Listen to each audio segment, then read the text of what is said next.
नमस्कार, स्वागत है आप सभी का हमारे YouTube चैनल वार्तालाप टीवी में। तो चलिए आज आपको ले चलते हैं काशी नगर की यात्रा पर। वाराणसी का मूल नगर काशी था। पौराणिक कथाओं के अनुसार काशी नगर की स्थापना हिंदू भगवान शिव ने लगभग 5000 वर्ष पूर्व की थी, जिस कारण ये आज एक महत्वपूर्ण तीर्थ स्थल है। ये हिंदुओं की पवित्र सप्तपुरियों में से एक है। स्कंद पुराण, रामायण और महाभारत सहित प्राचीन ऋग्वेद सहित कई हिंदू ग्रंथों में इस नगर का उल्लेख आता है।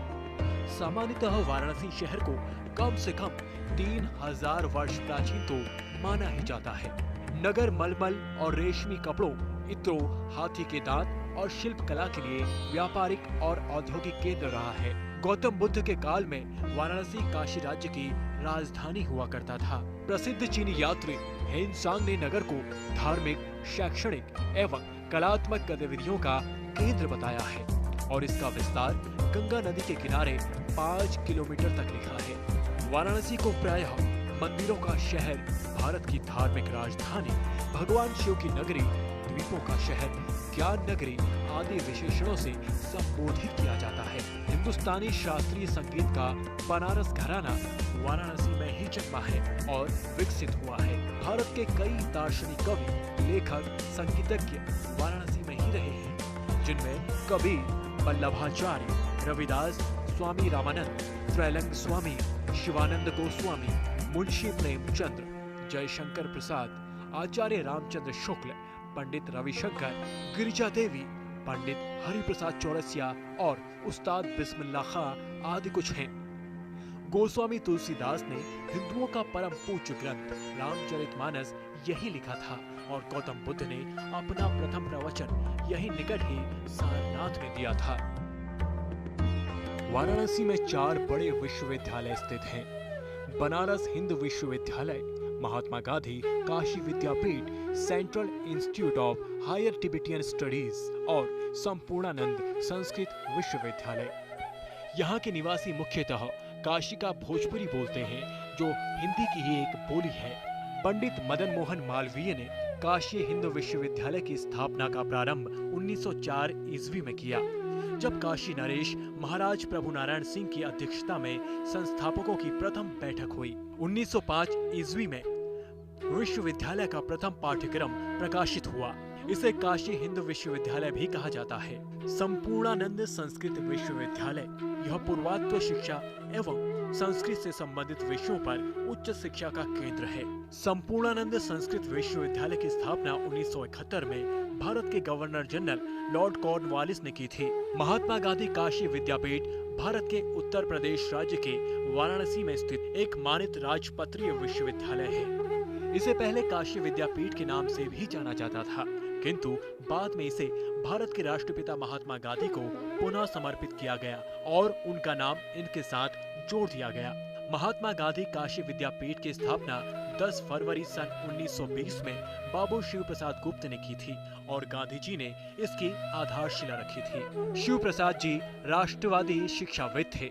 जुलाई 1963 में इसे विश्वविद्यालय अनुदान आयोग द्वारा मानद विश्वविद्यालय घोषित किया गया। चलिए अब आपको बताते हैं बनारस की नदियों के बारे में। वाराणसी या काशी का विस्तार प्रायः गंगा नदी के 2 संगमों, एक वरुणा नदी और दूसरा असी नदी से संगम के बीच बताया जाता है। इन संगमों के बीच की दूरी लगभग 2.5 मील है। इस दूरी की परिक्रमा हिंदुओं के पंचकोशी यात्रा या पंचकोशी परिक्रमा कहलाती है। इस यात्रा का समापन साक्षी विनायक मंदिर में किया जाता है। वाराणसी क्षेत्र में अनेक छोटी बड़ी नदियां बहती हैं। इनमें सबसे प्रमुख नदी तो गंगा ही है, किंतु इसके अलावा अन्य बहुत नदियां हैं, जैसे गंगा, बाणगंगा, वरुणा, गोमती, करमनासा, गंडई, चंद्रभा और भी कई नदियां हैं। जैसे कि पहले ही जान चुके हैं कि यह मंदिरों और घाटों का शहर है, अतः एक कोने से लेकर दूसरे कोने तक आपको इतने सारे घाट और मंदिर मिलेंगे कि आप घूमते रह जाएंगे। ये सब इस शहर के प्राण हैं, जो इसकी सुंदरता और भव्यता के प्रतीक हैं। इस श्रेणी में अगर घाटों की बात करें तो दशाश्वमेध घाट, हरिश्चंद्र घाट, मणिकर्णिका घाट, तुलसी मानस घाट, शीतला घाट, गाय घाट, ललित घाट, मन मंदिर घाट, लाल घाट, जानकी घाट, 80 घाट और भी लगभग सैकड़ों घाट हैं। और इन घाटों के अलावा मंदिरों में काशी विश्वनाथ मंदिर, तुलसी मानस मंदिर, भारत माता मंदिर, दुर्गा मंदिर, संकट मोचन मंदिर, जैन मंदिर और बहुत से मंदिर हैं जो श्रद्धालुओं के लिए आकर्षण का केंद्र माने जाते हैं। इन सब दर्शनीय स्थलों के लिए आप आराम से एक किनारे पर टैक्सी ले सकते हैं और हर जगह घूम सकते हैं। वाराणसी के ऐतिहासिक स्थलों में इस समय रामनगर किला को हम नहीं नकार सकते और सारनाथ तथा बनारस हिंदू विश्वविद्यालय को हम कैसे छोड़ सकते हैं। पुराणों में भी कई जगह इनका जिक्र आता है जो इनकी ऐतिहासिक महत्वाकांक्षा को दर्शाता है। सारनाथ एक ऐसी जगह है जहां पर भगवान बुद्ध ने अपना पहला उपदेश अपने 5 शिष्यों को दिया था और उसके बाद पूरे विश्व का भ्रमण किया था। इसके अलावा आप दशाश्वमेध घाट, चुनार का किला, कंपनी गार्डन, चेत सिंह घाट और मन महल का भी एक चक्कर लगा सकते हैं। ऐतिहासिक और धार्मिक स्थलों के बाद अब बारी आती है कुछ ऐसे स्थान जो मौज मस्ती के लिए भी जाने जाते हैं। इसके लिए यहाँ पर बहुत से पार्क, होटल और मॉल हैं जो आपकी हर इच्छा को पूरा कर सकते हैं। अगर पार्क की बात करें तो नेहरू पार्क, संत रविदास स्मारक पार्क, मछोदरी पार्क, हिरन पार्क और आनंद पार्क कुछ ज्यादा ही आकर्षक हो सकते हैं। दूसरी ओर company garden, Munshi Premchand park, Shivaji Nagar park, Shaheed Udyan और बुद्ध विहार भी किसी से कम नहीं है। देश, दुनिया और मनोरंजन की जानकारी के लिए देखते रहिए वार्तालाप टीवी।